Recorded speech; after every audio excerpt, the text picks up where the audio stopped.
Assalamualaikum warahmatullahi wabarakatuh. Halo semuanya, jumpa lagi dengan saya Chow Sing Sing, kurator dari podcast Horror Night Story. Halo, apa kabar semuanya? Semoga kalian semua sehat-sehat ya. Dan seperti biasanya, pada hari ini saya kembali dan akan menghadirkan sebuah kisah mistis untuk kalian semua. Kisah mistis kali ini saya datangkan dari treat horornya Metafisika atau UKM Pengamatan, yang menceritakan sebuah kontrakan yang ada di Yogyakarta. Oke, daripada kita berlama-lama, mari kita simak ceritanya.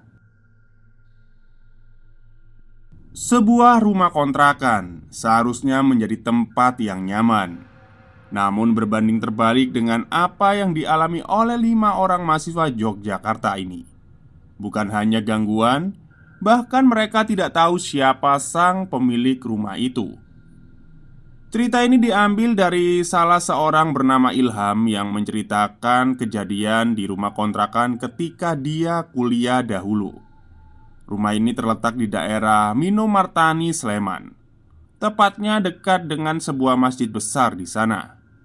Rumah itu ditempati oleh 5 orang, yaitu Ilham, Gali, Asa, Dimas, dan Robi. Awalnya mereka tidak berencana untuk mengontrak bersama. Namun saat itu Ilham bertemu dengan salah satu seniornya dan menawarkan rumah yang besar dengan harga yang sangat miring.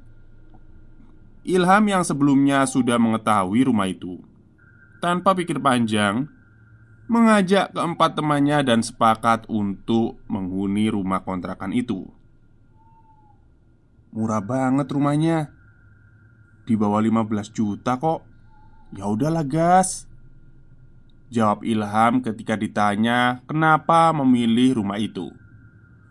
Rumah ini terdiri dari 2 lantai dengan rooftop yang lebar di atasnya. Terdiri dari 5 kamar, dapur di tengah rumah, dan 2 kamar mandi. Di depan rumah terdapat pohon mangga, dan tepat di seberang terdapat lapangan basket yang sudah terbengkelai. Saat Ilham mencoba mengecek rumah bersama kelima temannya itu, salah satu temannya bernama Gali sempat ragu dengan rumah itu karena dia menganggap rumah itu singep dan tidak terurus. Lanjut jam 18.30. Memang, rumah itu bisa dianggap rumah tua.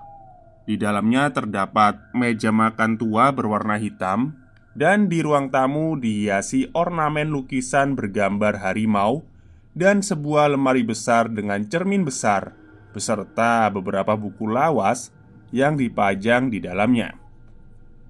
Di luar rumah, tepatnya di teras, dan jalan dihiasi oleh dedaunan mangga yang berserakan di sekitar rumah itu. Walaupun awalnya Gali sempat ragu, namun karena harga rumah yang cukup murah itu membuatnya ragu dan takut kehilangan kesempatan ini. Singkatnya, ketika mereka melakukan pindahan dan mengisi rumah itu, biasanya eksistensi gaib akan terasa ketika kita sudah berada di tempat itu cukup lama. Apalagi tujuan kita adalah ingin menghuni tempat itu untuk beberapa waktu. Namun, itu tidak dirasakan oleh Ilham dan kawan-kawan. Di saat pagi hari mereka pindahan dan mengisi rumah, tepat sore harinya awal mereka mengalami gesekan gaib. Saat mereka membagi tugas untuk membeli peralatan dan beberapa kebutuhan kontrakan, Ilham dan Dimas membeli sapu, lap, pel, dan ember. Sedangkan Gali dan Bobby membeli beberapa lampu dan cat rumah. Otomatis hanya ada Asa di rumah sendirian. Sembari menunggu, Asa pergi ke toilet untuk membuang hajat. Tak lama berselang, pintu kamar mandi digedor sebanyak 3 kali. Tok tok tok. "Bentar woi, masih berak nih," teriak Asa dari dalam kamar mandi. Tak lama terdengar suara gedoran lagi, ditambah dengan pintu kamar mandi yang seperti dipaksa didorong kuat dari arah luar. "Aish, oh poto, se, belum selesai nih," Awalnya Asa mengira itu adalah teman-temannya yang jahil.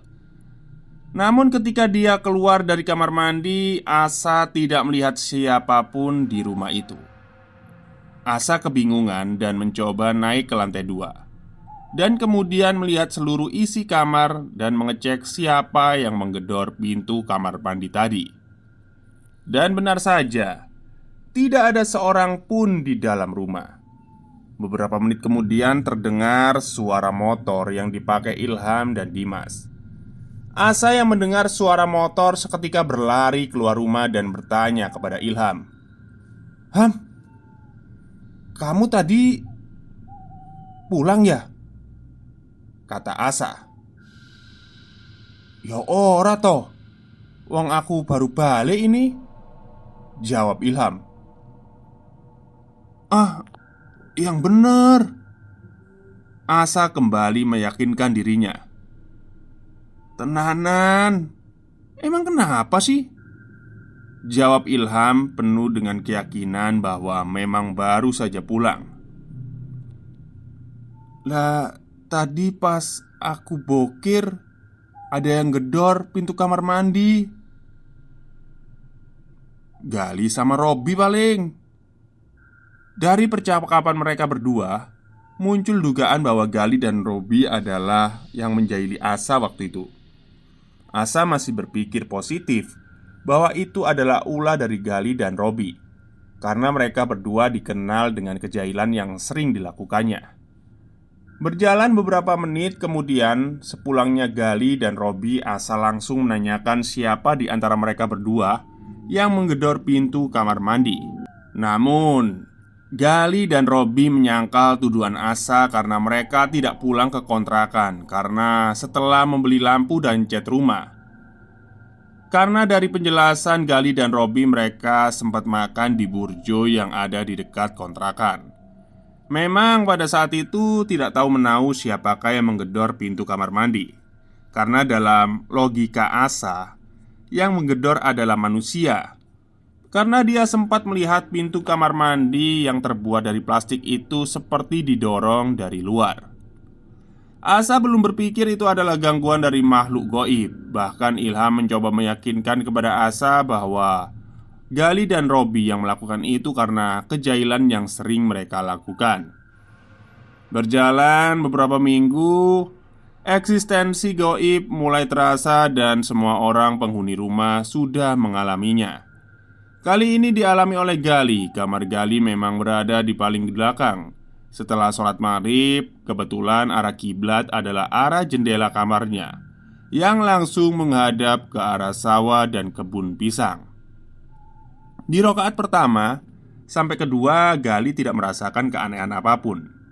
Ketika dia bangkit dari rakaat kedua, dari ekor matanya dia melihat sesuatu berwarna putih sedang mengintip dari luar.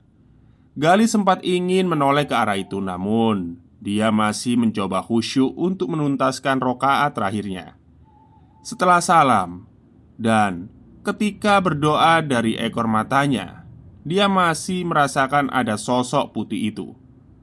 Rasa penasaran Gali membuatnya tak bisa menahan apakah sosok yang dilihat dari ekor matanya itu.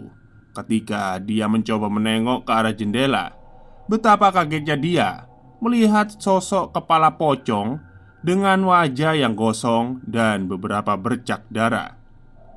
Tak khayal, Gali berteriak kemudian berlari menjauh dari rumah tanpa mengunci pintu, mengungsi ke sebuah angkringan yang ada di dekat kontrakan. Sembari melihat kontrakan dari kejauhan menunggu teman kontrakan lainnya datang.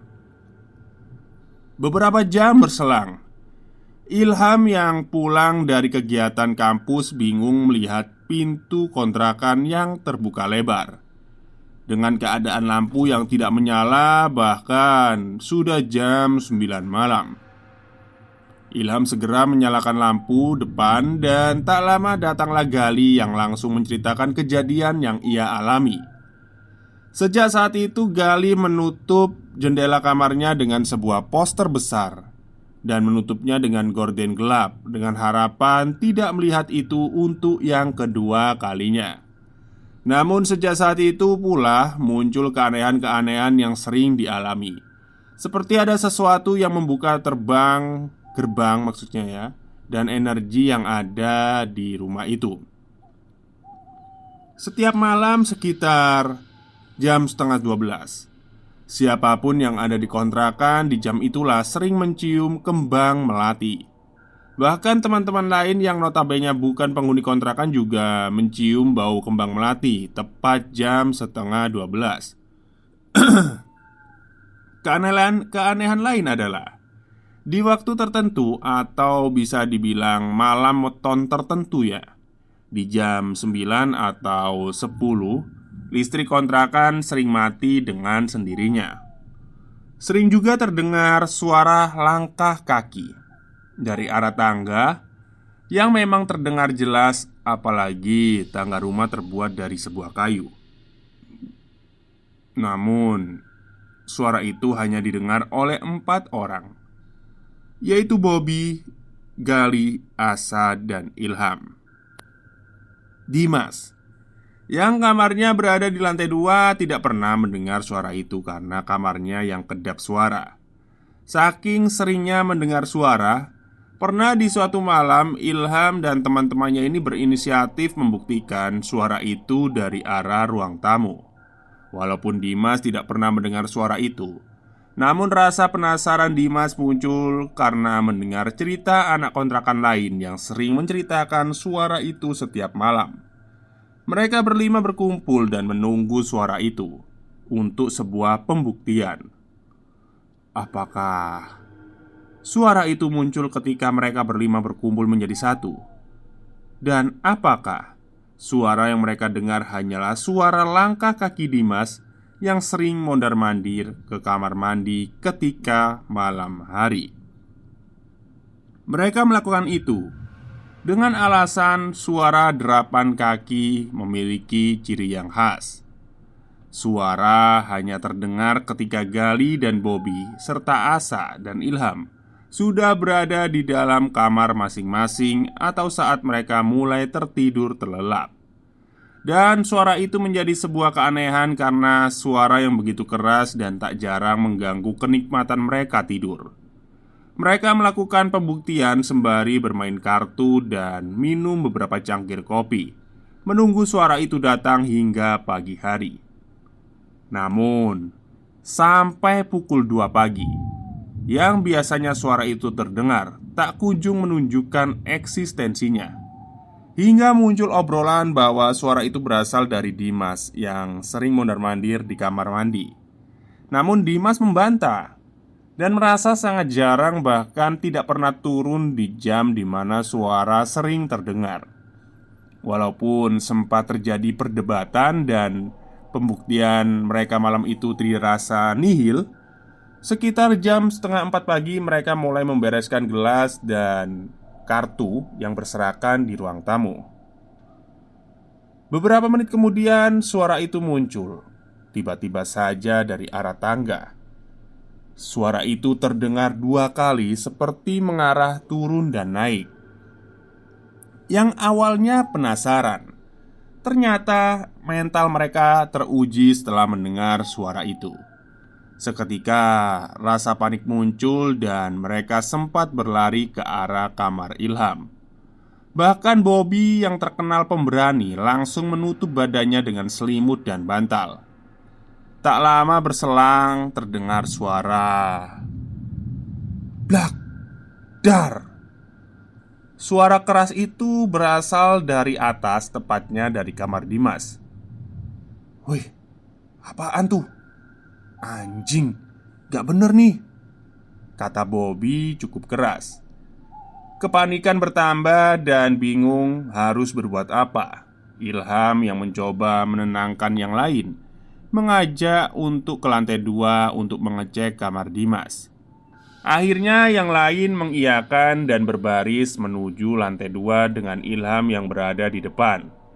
Bobby, Asa, Dimas, dan Gali berada di belakangnya.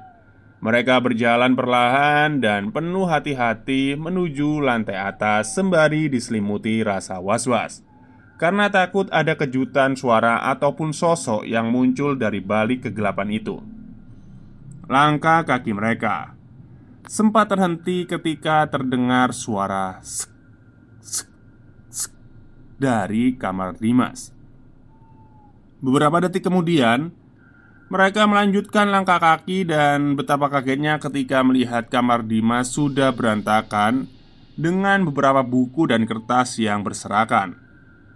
Kursi yang sudah berada di pojok kamar seperti dilempar dan kasur sudah berdiri tegak, alias ya seperti dibanting lah. Entah apa yang dirasakan mereka saat itu. Mereka hanya bisa terkagum walaupun diselimuti rasa takut ketika melihat kamar Dimas sudah berantakan. Ilham sempat masuk ke kamar untuk mengecek keadaan. Tidak ada tanda manusia, apalagi jendela kamar yang Dimas gunakan itu sudah terkunci rapat dari dalam. Robi sempat melontarkan kata yang berulah adalah kucing. Tapi ya, logikanya di mana? Bagaimana mungkin seorang kucing bisa melempar kursi dan membalikkan sebuah kasur besar? Masih menjadi pertanyaan, sosok apa yang sebenarnya mampu memporak-porandakan isi kamar Dimas. Dari kejadian itu, di malam selanjutnya mereka tidak berani tidur sendirian dan selalu tidur bersama di ruang tamu selama beberapa hari. Karena kejadian yang semakin di luar nalar itu, Ilham sempat mengundang seorang IndiHome untuk membantunya agar tidak ada teror lagi di rumah kontrakan. Indigo ya maksudnya ya. Kalau ngundang IndiHome pasang internet mereka berarti. Waduh, petir. Oke, kita lanjut. Di sini lagi hujan ini. Dan hasilnya selama 2 bulan suara itu benar-benar hilang. Walaupun bau kembang melati kadang kala masih tercium. Ketika suara itu sudah hilang dan mereka dirasa tidak ada gangguan lagi, ternyata rasa aman itu ditolak oleh makhluk goib yang ada di dalamnya. Tepatnya setelah kontrakan Ilham dijadikan markas para pemabuk beberapa hari. Suatu malam, ketika Ilham sedang bersantai sembari mendengarkan lagu, tiba-tiba lampu kamarnya bergerak dengan sendirinya. Ilham melihat dengan jelas saklar lampu kamarnya bergerak ke arah on-off seolah ada yang sedang memainkan saklar itu. "Woi, jangan ganggu!" Teriakan Ilham membuat saklar lampu berhenti dan bergerak. Kemudian muncul suara seorang yang berjalan dari arah depan rumah. Suara yang Ilham kenal dan dengar, seperti suara orang yang sedang menyapu dengan sapu lidi. Walah, malah diterusin. "Diam!" Tiba-tiba, dep, listrik kontrakan padam dengan sendirinya. Disinilah mental Ilham diuji. Ilham yang awalnya menantang, mentalnya ciut seketika. Listrik kontrakan padam dengan sendirinya dengan penerangan seadanya. Ilham mengambil rokok, dompet, dan kunci motornya untuk pergi ke salah satu kos temannya yang tak jauh dari kontrakan. Barulah pagi harinya Ilham kembali ke kontrakan dan sempat ditanya oleh Bobby, kenapa semalam tidak pulang ke kontrakan. Ilham menceritakan kejadian malam itu dan ternyata Bobby yang pulang malam itu mengatakan bahwa listrik kontrakan dalam posisi hidup karena Robby yang pertama kali pulang dari teman-teman kontrakan lain. Memang, setelah menjadi tempat mabuk, energi goib seperti muncul kembali. Namun berbeda dari sebelumnya dan bisa dikatakan menjadi lebih besar dari awal dia menempati kontrakan. Suatu sore, ketika listrik di daerah kontrakan padam, Ilham mencoba iseng memotret secara acak beberapa kali ke seluruh penjuru kontrakan. "Apa kau bikin itu, Prah? Kenapa foto-foto kau?" "Anjing lah. Coba lihat ini, Prah." "Apa itu, Prah?" "Wah, gak betul lagi nih. Kau pun mabuk kemarin. Udahlah, pergilah." Hasil potret Ilham mendapati sebuah sosok yang terlihat dengan sangat jelas.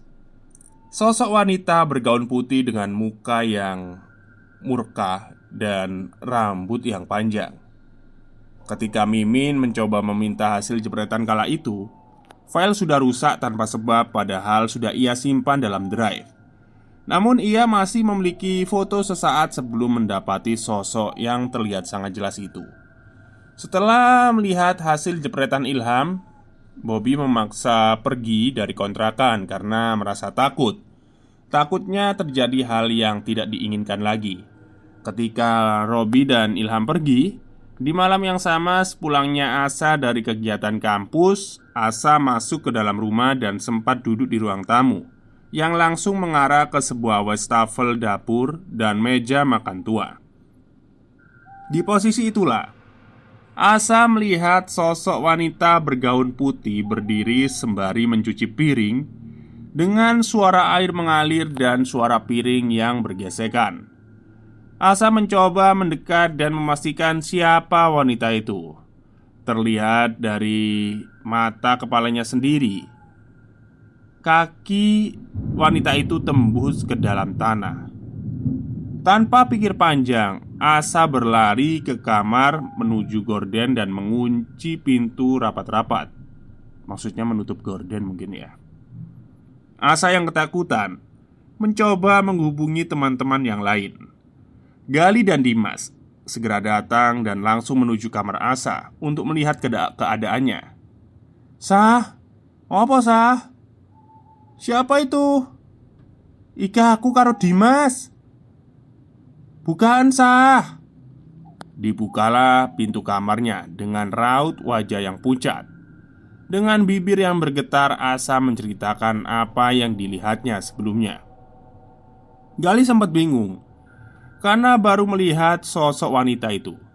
Karena yang dilihatnya ketika sholat adalah sosok pocong, bukan sosok wanita yang dilihat oleh Asa. Tak lama, Ilham dan Robby kemudian datang langsung mendatangi Asa yang sedang duduk bersama Gali dan Dimas. "Hei, kenapa kau Sah? Lihat wanita kan pasti?" "Loh, kok kau tahu Bob?" "Tahu lah. Tadi sore Ilham motret dapur. Bah, ada ceweknya. Gara-gara Ilham tuh." "Mana ada aku pula. Kan gak sengaja aku foto." "Tapi baru kali ini Bob ada cewek." "Ih gimana nih?" Iya juga sih. Ada baru lagi bah. Yang kemarin aja belum selesai." Memang selama ini mereka belum pernah diperlihatkan ataupun suara sosok wanita itu. Hanya setelah teman IndiHome Ilham datang dan setelah kejadian pesta miras itu, ada sosok wanita yang muncul dalam rumah itu. Sosok wanita itu ternyata tak hanya mengincar penghuni kontrakan. Ketika Ilham bersama temannya yang bernama Doko, Ilham yang saat itu selesai mandi menuju kamar. Doko yang saat itu menunggu di ruang tamu sembari menonton TV dengan posisi yang sama dengan Asa sebelumnya. Dari situlah Doko melihat sesuatu dari arah dapur berdiri menatapnya. Doko tercengang dengan sosok itu, sontak berteriak, "Ham, iku apa Ham?" Ilham yang terkejut menghampiri Doko dan melihat yang Doko lihat. "Apa tuh Dok? Kok nangis?" "Ayo balik-balik. Ayo cepet-cepet ganti baju." Ilham yang masih dibalut handuk segera berganti pakaian dan segera pergi dari tempat itu. Ilham bertanya kepada Doko apa yang membuatnya menangis. Doko menjelaskan melihat sosok wanita dengan wajah hitam dan rambut panjang berdiri menatapnya tepat di dapur. Ilham yang mendengar penjelasan Doko teringat Asa yang melihat sosok yang sama dengan yang dilihat Doko di tempat yang sama pula. Setelah kejadian itu, Doko tidak mau lagi main ke kontrakan Ilham dan merasa kapok bertamu di kontrakan Ilham. Beberapa hari setelah kejadian Doko, keanehan kembali dialami oleh Asa. Di dalam kamar, Asa sering ada gumpalan rambut panjang tepat di pojokan kamar. Bukan hanya satu, namun ada beberapa gumpalan yang sering Asa temukan. Setiap hari, dia menemukan gumpalan itu dan setiap hari pula dia membersihkan gumpalan rambut panjang itu. Mungkin karena merasa muak ya, Asa membiarkan gumpalan rambut itu dan anehnya gumpalan itu hilang sendirinya tanpa ia bersihkan. Sosok wanita ini memang menjadi momok kontrakan. Suatu ketika, Dimas sedang membersihkan kamar mandi belakang. Dimas yang sedang fokus membersihkan segala penjuru kamar mandi tiba-tiba mendengar suara lengkingan tertawa wanita. Dimas yang merasakan merinding hebat mencoba tenang, kemudian segera membereskan alatnya. Dan ketika dia membelakangi bak kamar mandi, tiba-tiba ada sebuah guyuran air yang menghantam punggungnya. Sontak saja Dimas berlari menuju kamar dan sesegera mungkin memejamkan matanya. Saat itu Dimas tidak bercerita kejadian yang ia alami kepada yang lain. Gangguan berlanjut dialami yang lain satu persatu. Galih, Ilham, dan Robi merasakan hal yang sama namun dengan suara lengkingan wanita yang didengar mereka bertiga ketika menggunakan kamar mandi belakang. Karena gangguan itu dialami oleh semua orang, akhirnya Ilham berinisiatif menggembok kamar mandi agar tidak ada yang merasakan gangguan itu lagi. Namun, itu hanyalah sebuah candaan semata. Suara lengkingan itu masih sering terdengar, terutama Gali yang memang dekat dengan kamar mandi belakang. Bahkan Gali memilih lebih sering tidur bersama Robi atau Ilham ketika ada tanda-tanda suara itu akan muncul. Tetapi sosok yang dulunya pernah Gali lihat di sebuah jendela kamar terlihat kembali ketika dia sedang membuang sampah tepat di malam hari. Dia melihat sosok pocong tepat di seberang jalan, berdiri tepat di sebuah pelang jalan. Gali sempat tak bisa bergerak dan hanya berdiri saling menatap.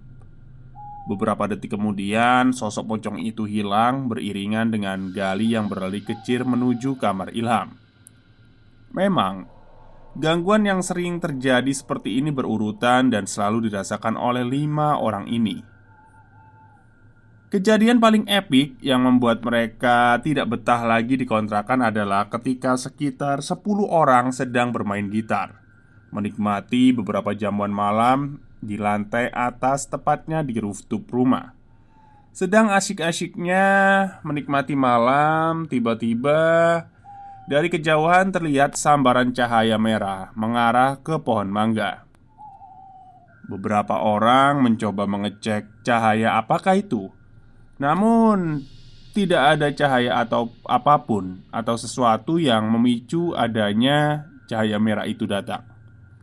Dan tak lama kemudian muncul bau anyir yang sangat menyengat.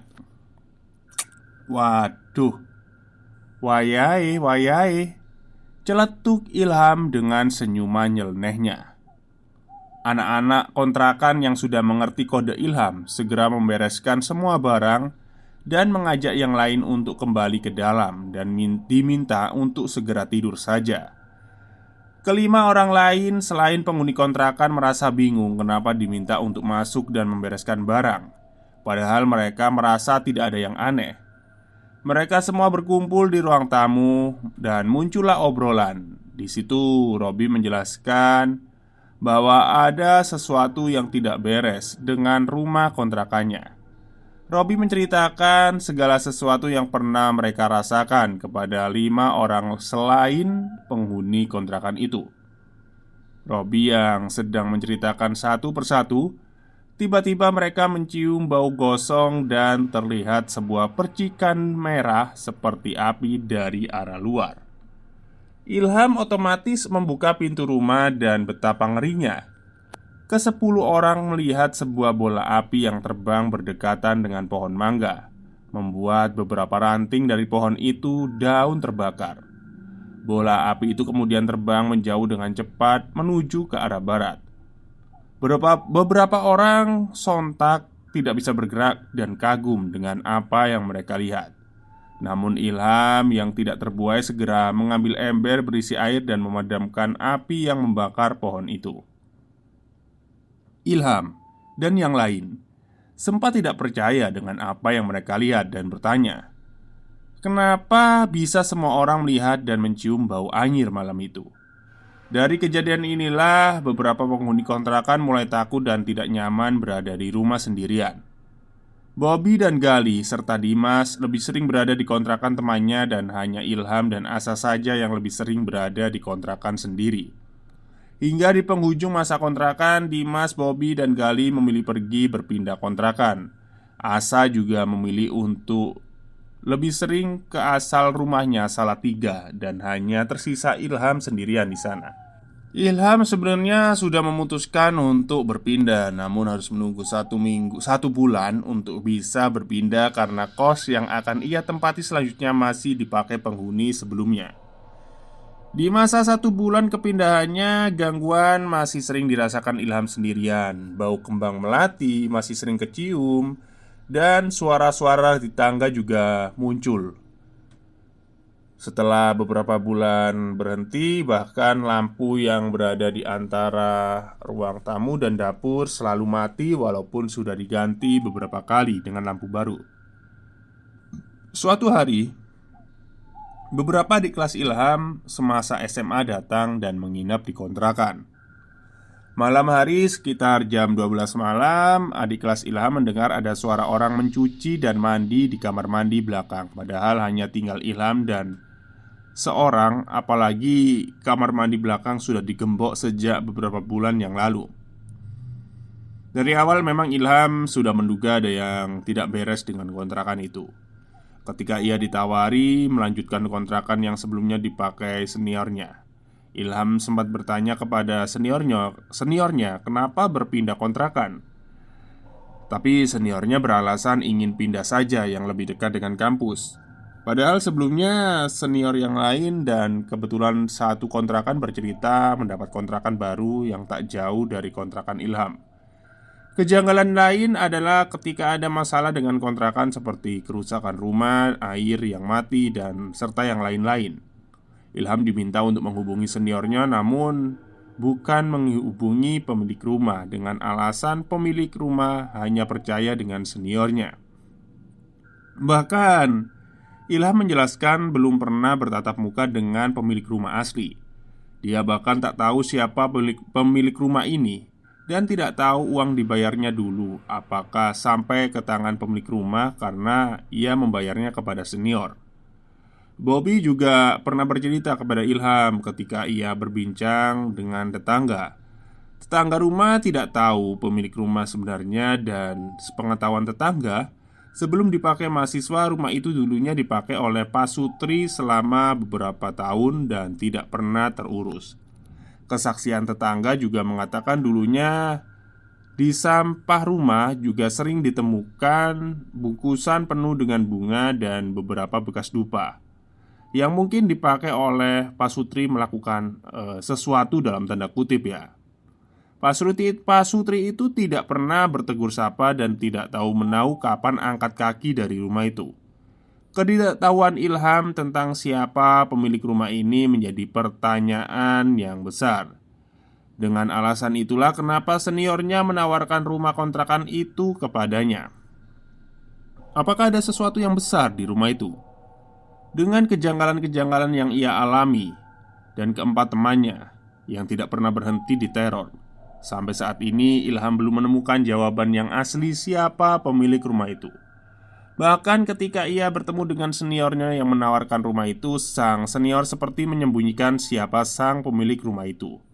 Walaupun teka-teki soal siapa sang pemilik rumah masih menjadi misteri, akan tetapi Ilham menduga memang ada sesuatu yang aneh dengan rumah itu. Dari awal ia menempati rumah itu ada satu kamar yang sama sekali tidak boleh dibuka. Lokasi kamar berada di depan garasi dan berada di paling ujung. Ilham sempat bertanya kepada salah seniornya, dan dia hanya berkata bahwa kamar itu memang sudah dalam keadaan tertutup sejak saat seniornya menempati rumah itu. Ilham juga menceritakan bahwa barang-barang pemilik rumah itu bisa dianggap adalah barang-barang kuno. Dari meja, karpet, lemari, hingga lukisan bergambar harimau yang menjadi salah satu hal yang cukup aneh. Apalagi lukisan bergambar harimau yang bisa dibilang punya daya tarik tersendiri. Ditambah lemari yang diisi dengan buku bacaan kuno yang terkunci rapat. Ilham yang pernah mencoba membuka lemari itu seolah-olah tidak berani karena takut buku itu adalah privasi dari sang pemilik rumah. Keanehan lain yang masih Ilham ingat sampai sekarang adalah ketika Ilham dan Gali berinisiatif untuk mengunjungi Pak RT setelah 4 bulan menghuni rumah itu. Pak RT yang rumahnya hanya berjarak 4 rumah dari kontrakan sempat terkejut karena selama ini dia tidak tahu jika rumah yang Ilham tempati dihuni oleh manusia. Karena Pak RT sendiri mengira rumah itu kosong, bahkan tidak tahu menahu jika sudah dihuni oleh mahasiswa 2 tahun belakangan ini. Duh, iyalah saya nggak tahu loh. Saya kira rumahnya kosong mas. Saya malah baru tahu itu dikontrakan. Ilham saat itu mengira itu hanyalah sebuah candaan atau lelucon. Namun ketika Ilham pergi dari rumah itu, sempat terbesit pikiran bahwa sebenarnya warga juga sudah tahu cerita di balik rumah yang ia tempati dulu. Memang semua masih menjadi sebuah pertanyaan dan kabarnya sekarang rumah tersebut tidak ditempati alias kosong sejak bulan Desember 2019. Menarik untuk dikulik sebenarnya bagaimana reaksi makhluk yang ada di sana bila mana ditempati oleh manusia lagi. Dengan kejadian yang dialami oleh Ilham saat itu ditambah lagi sekarang rumah itu tidak ditempati selama hampir 2 tahun. Selesai. Semoga cerita dari Ilham menjadi pembelajaran bagi kita semua. Terima kasih udah tag ceritanya ya. Tunggu cerita-cerita berikutnya dari UKM Pengamatan Metafisika. Oke, itulah cerita panjang dari cerita horornya Metafisika ya, UKM Pengamatan. Eh, jadi sebenarnya ini rumah ini kayak apa ya, bisa dibilang misterius ya. Bahkan warga sekitar Pak RT aja nggak tahu kalau rumah itu ditempati oleh mahasiswa. Dulu sih kalau nggak sampai ini ya kejadiannya, pernah saya menempati sebuah kontrakan. Dulu waktu kuliah pernah menempati sebuah kontrakan yang bisa dibilang rada angker ya. Cuman ya nggak separah ini. Pak RT juga tahu waktu itu kalau ini dipakai untuk mahasiswa tempat saya. Dulu saya pernah menempati kontrakan yang seperti itu. Oke, mungkin itu saja cerita untuk hari ini. Semoga kalian semua suka. Wassalamualaikum warahmatullahi wabarakatuh.